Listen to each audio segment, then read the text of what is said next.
Church, जैसे कि अभी मेरे भाई बता रहे थे कि जहाँ खुदावंद का नाम लिया जाता है वहाँ ज़िंदगी आ जाती है, ठीक है।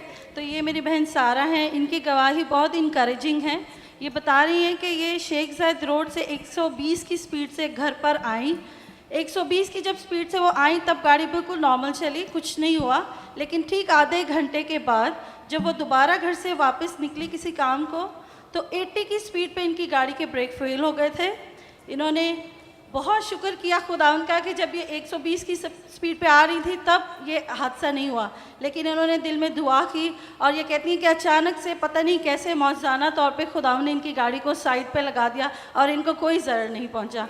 जोरदार तालियां बजाएं, यीशु के नाम को जलाल दे, क्योंकि वो तमाम हादसों से बचाता है।